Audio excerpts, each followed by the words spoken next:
about to bring you in now. Okay.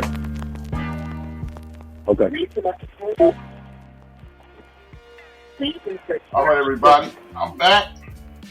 This is your man HRap. I hope you enjoyed that information about Black history. I have my special guest on the line this week. He goes by the name of he's my brother. We come from the same community. I got a ton of respect for him. Michael Shabazz is on the line. Welcome to the show, Mike. How you doing? I'm blessed, brother. How are you? I'm awesome, yes, man. Sir. You hear me? Yeah, I can hear you perfectly now. I can hear you perfectly. What I like to do is talk to good people like yourself that's from the community, that's about the community, and let them know their journey. Because, I got a couple people last night. I had my brother D Greatest, a DJ from South Central Los Angeles. He told his truth, and he inspired another brother. So hopefully you can do the same. Do me a favor, introduce yourself to the people, let them know who you are, and then we can move forward. Yes, sir, brother. My name is Michael Neal. I have had many nicknames coming up: Lil Mike, Polo, Shorty Mac, what have you. And I was born and raised in the Cabrini Green area. I was actually born in Cabrini Green, building they call the Rock, 1150.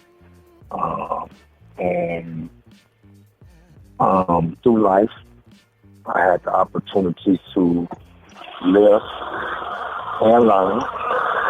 I grew up in an area where, even though my mother exposed me to, I kind of put it, culture and other things, that wasn't my reality on a normal basis. So my reality was really the brothers in the neighborhood who I admired. I admired the brothers in the neighborhood who would come together.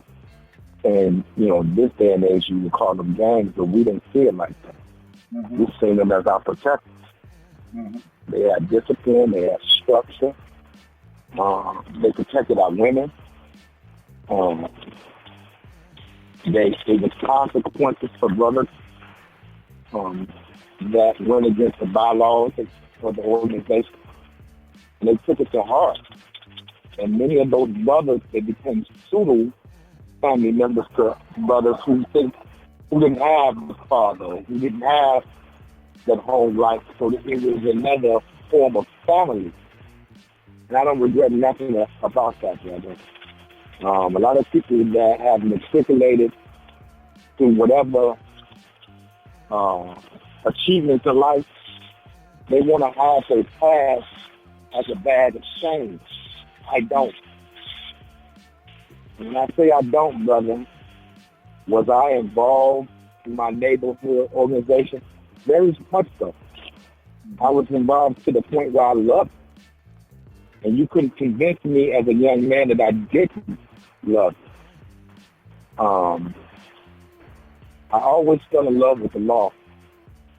And my first brush with the law was the law of the organization that I was particularly affiliated with. So I was a stickler for the law. I was one of those brothers who would call brothers out in violation of the law. And sometimes when you study scripture, brother, if they train a child in the way he or she should go when they're old, they won't depart. And I'm trying to fast-track this because I want to be able to answer any questions that you have for me, brother.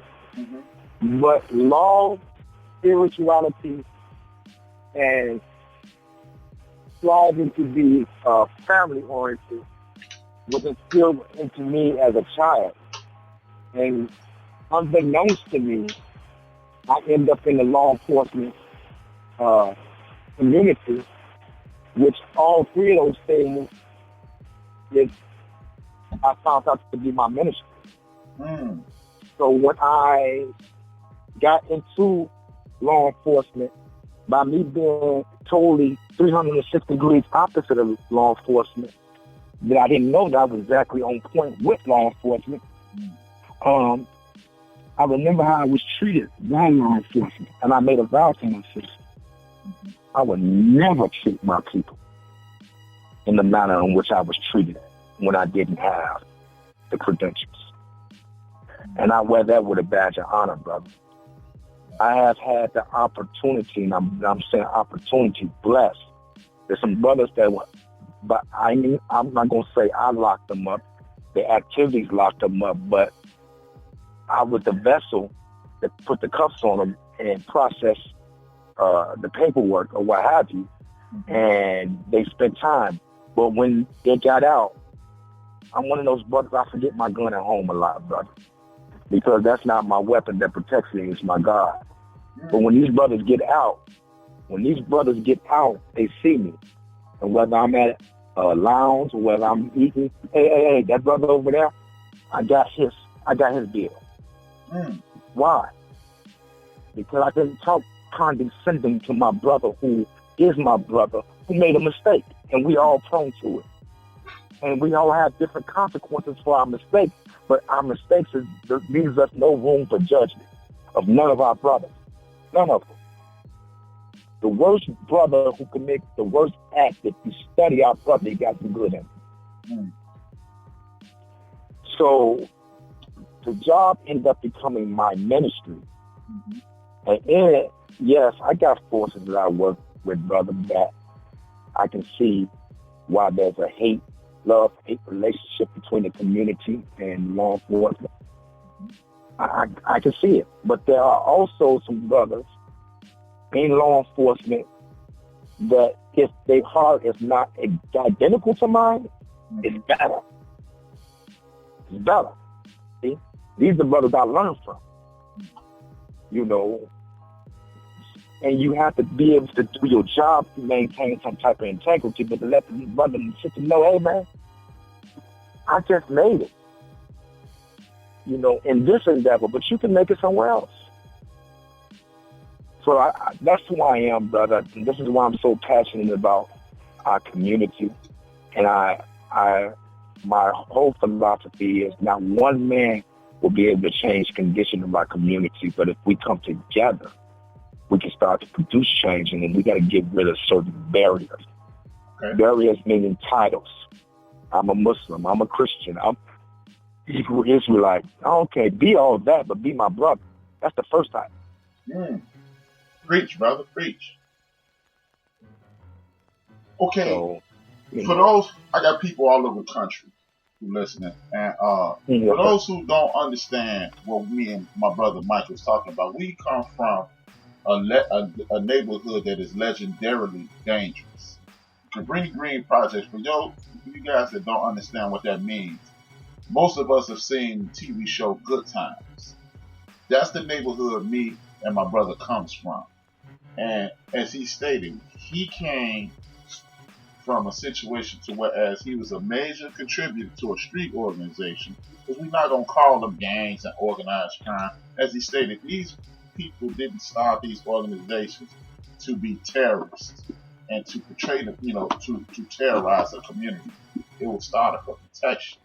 And like he said, the brothers and sisters in our neighborhood, they wasn't out there recruiting people. That was a decision you made. And he's done a 180 from being a participant in the street organization. And as he stated, the structure of the street organization, unbeknownst to him, blessed him with a structure and organization that's benefiting him to this day. Brother Mike, tell me how you went from 1986, 7, and 88, a part of a street organization, to transitioning into law enforcement. Okay, so, and to add on to what you're saying, brother, and I'm not glorifying this, I'm just letting you know, right. I'm painting a picture of how rough it was when we were coming up, but we didn't even know we were in danger. Exactly. Cabrini Green was the only project in America that had an actual shootout with a Chicago precinct. Right. I remember that. Into which the precinct stood down. They backed up and retreated. But like, I don't want to say that we were manipulated, brother, with our feelings and our emotions, but you couldn't tell us as young men that those organizations, we didn't have love. There wasn't no fear. It was like love. Like when I didn't have nothing to eat, this brother fed me. You know what I'm saying? Yes. You know, whatever I didn't have, the brotherhood prepared for me. And they loved me enough because when I was out of bounds, hey, I'm going to check you. I'm going to put my hands on you. And after I put my hands on you, we're going to go back to being brothers again. Unless I'm going to put my hands on you again until you understand that concept. Exactly.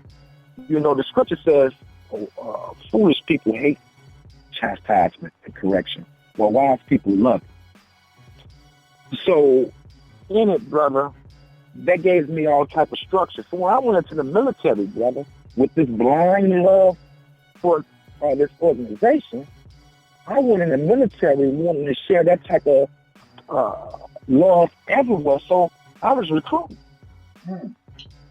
I was in the recruiting in the military, right? Mm-hmm. Because I learned this long time ago, but I was actually doing it. But I learned the phrase, a Muslim is not a Muslim until he wants for his brother what he wants for himself. I didn't know that phrase at the time, what I was doing, but I wanted to do it because I experienced true brotherhood. And sometimes, unbeknownst to our parents, we don't feel that with them. So these become our pseudo-family members.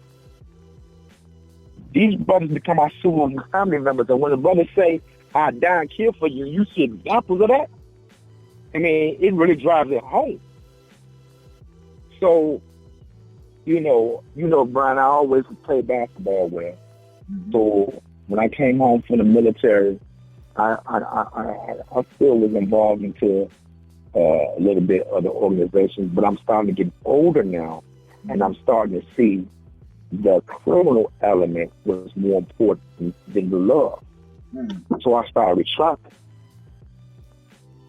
You know, I started retracting. I didn't start hearing brothers talking about, you know, I'm going to bring you up on charges because you messed up my work. Hold on, brother. Well, that's in the literature. Right. Where is that in the literature where you say you can bring a brother up on charges, on a righteous charge for an unrighteous act? Show me that, brother. And, you know, so, and like I said, I started playing basketball. You know, I play basketball.